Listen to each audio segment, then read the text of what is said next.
Hey everyone, it's Chaz. Welcome back to the channel, and in this video, we will be looking at LeetCode problem 35, search insert position. So let's just dive right in. The problem says, given a sorted array of distinct integers and a target value, return the index if the target is found. If it's not found, return the index where it would be if it were inserted in order. Now, there's another statement there, but I'm going to come back to it. Let's just look at an example first. Here I have an array, 1, 3, 5, 6. The target is 5. I can see that the value 5 is at index 2 of the array, so we return our output 2. Next example, same array, 1, 3, 5, 6, but this time the target is the number 2. 2 is not in this array, so the question says, return the index where it would be if we inserted the 2. So let's recreate this array with the number 2. That 2 would be located between the 1 and the 3. It would be at index 1, and so we would return 1. And then one more example, the same array, 1, 3, 5, 6. This time the target is 7. 7 is greater than all of the values of this array. So if we were to make an array with the number 7 in it, it would go at the end of the array, and this would actually be index 4, so we would return 4. Now, I just want to mention, in case you're not already aware, in Java, you can't resize an array. Once you have an array of size 4, you can't just add a 5th element to it. And I'm not talking about the copy to method. That's something different where you would actually just make a copy of the array. But apart from that, strictly speaking, you cannot add an element to an array once you've already created it. But even if you could, that wouldn't be a viable strategy for this problem. So let's just quickly look over the constraints. First of all, nums.length, the number of values in this array, will be somewhere between 1 and 10,000 values. This doesn't really affect us. There aren't really any edge cases to deal with when there's only one value in the array. As for the size of each value, nums.I will be between negative 10,000 and 10,000, including those values. Again, this won't really affect us. The array nums contains distinct values sorted in ascending order. Having them sorted in ascending order allows us to use the algorithm that we're about to use in order to save time. And then finally, the target itself has the same range as the numbers in the array. It'll be somewhere between negative 10,000 and 10,000. So none of these constraints really affect us, but there is one very important constraint that's listed in the original problem. So let's go back and read that last sentence. It says, you must write an algorithm with big O of log n runtime complexity. But what the fuck does that mean? Well, what we're saying here, in general, any algorithm that has a big O of log n time complexity will end up reducing the number of inputs by half with each operation. So this is different from big O of n, or linear time complexity. The easiest thing to do for this problem would probably be to just go through every element of the array, one at a time, and just wait until you find the target.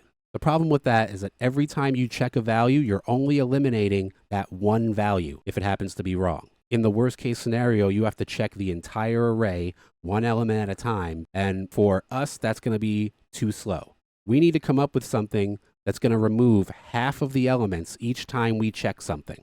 Now, we'll be able to do this because the values in the array are sorted in ascending order. We're going to take advantage of that. The method we're going to use is known as the binary search algorithm. Binary search is also known as divide and conquer. So let's show an example. I'm going to put an array up here. I added a bunch of values to this array just to make it large enough that we can really see how the algorithm works. And for our example, we're going to set the target to be 2. So you can already see that 2 is not in the array, but even if 2 were in the array, the algorithm is actually exactly the same. We don't do anything different whether the target is in here or not. And then just to make things easier for us to keep track of, I'm going to put all of the indices of these values here as well. So how do we divide and conquer? How do we perform a binary search? We're going to set 2 pointers, left and right. We'll do our left in yellow. We'll put it at the start of the array.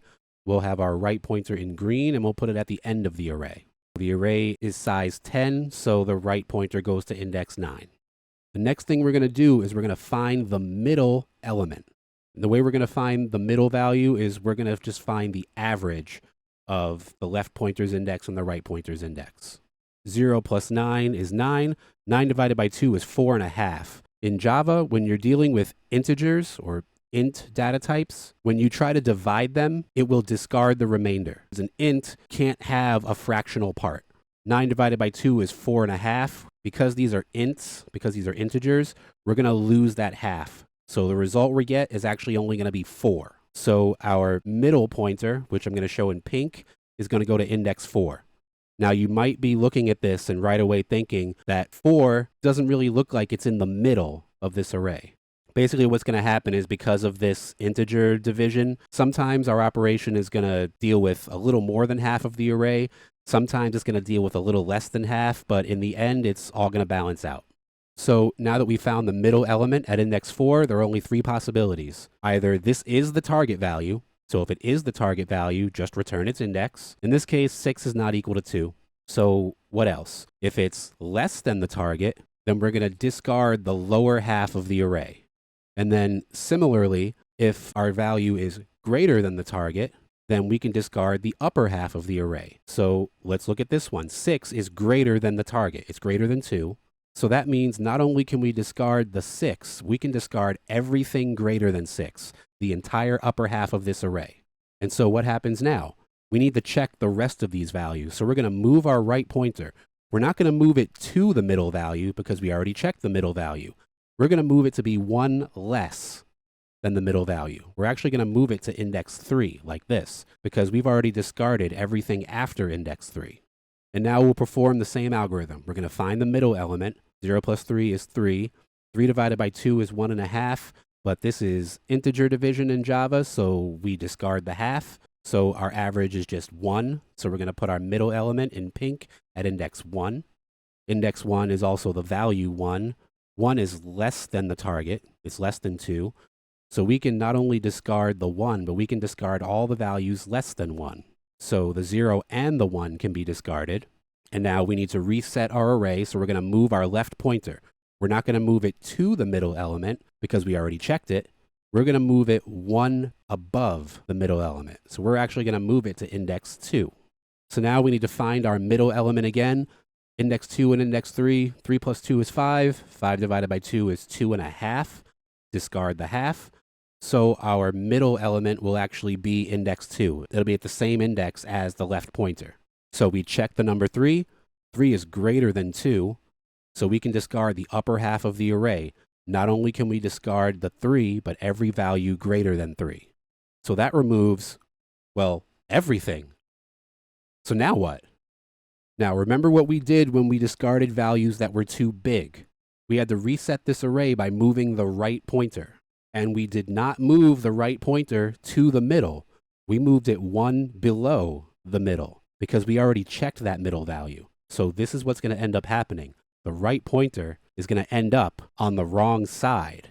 Somehow our right pointer is on the left. The yellow one is the left pointer. So we need to figure out what to do. We've already checked every element. Let's look at this array. Our target is 2. So let's think, where would the 2 go if we put it in this array? Well, 2 is greater than 1 and it's less than 3. It would basically go where the 3 is right now. It's like we would take the 3 and move it over and then put the 2 in that spot. Notice that the left pointer is exactly where the 2 would have gone.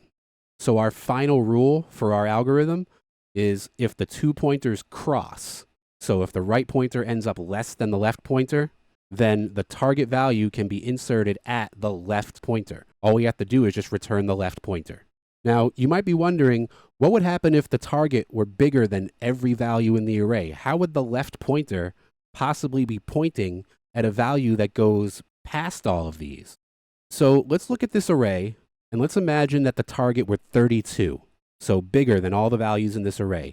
What's going to end up happening is we're going to reach a step where the left and right pointers are both at 31. And then that 31 is going to be too small. So we would discard the 31, and then when we discard a value that's too small, it's the left pointer that has to move. And it doesn't move to 31, it moves 1 past 31. So it'll end up moving to index 10. And so no matter what, whether the target is too big or too small, it's always the left pointer that will be pointing at the answer. All right, so we've seen the algorithm. There's only one thing left to do. Let's pause for a second. Because now that you've seen this algorithm, what I'd really like you to do is try to solve this problem for yourself. Get on LeetCode, try to follow this algorithm, but using code. If you get stuck, you can just come back to this video, see a couple lines of code, and then jump right back in. If you're able to solve the problem without seeing the end of my code, then please let me know in the comments. Now there's only one thing left to do. Let's code some Java. So our solution is going to start with declaring some variables. We said we would make 2 pointers. So I have my left pointer, which is just set to 0, and my right pointer set to nums.length -1. So if my array is size 10, my right pointer goes to 9. Next is our while loop, and this loop will take effect as long as the left pointer is less than or equal to the right pointer. So when they cross, that's when this loop is going to end. So within the while loop, I declare my mid variable, and that's just the average. So I do left plus right divided by 2. And then I've got my if statement. First of all, if the value we find, nums at index mid, if it actually is the target, then all we have to do is just return that index, return mid. And then what do we do if nums at index mid is less than the target? Well, let's look back at our example. In this case, the value we're checking 1 is less than the target of 2.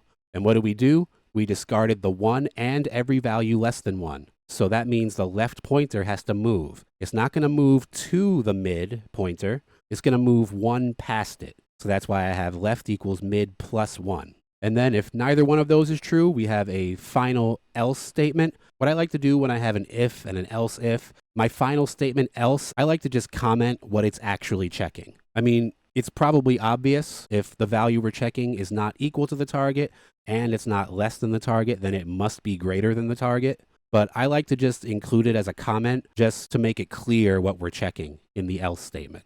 What did we do when the value we're checking is greater than the target? Well, look at this example. 6 is greater than the target. It's greater than 2. So what we did is we discarded the 6 and everything greater than the 6. So that means the right pointer has to move. It's not going to move to the middle pointer, but it's going to move 1 less than the middle pointer. That's why I have right equals mid -1. And then finally, if the while loop ends without finding its target value, we said that it's the left pointer that's going to actually show the location where the target would have gone. So that's why if we leave the while loop, we simply return left. All right, so we have our code here. If you want to pause and take a look, you certainly can. And then if I just submit my code. All right, so clearly LeetCode has gone insane because it thinks my runtime is 0 milliseconds, but okay, we'll take it. All right, so that's it for this video. I would love it if you subscribed and you liked this video and you shared it with anybody who might be interested in some problem solving. But yeah, that's all. Thank you very much for watching.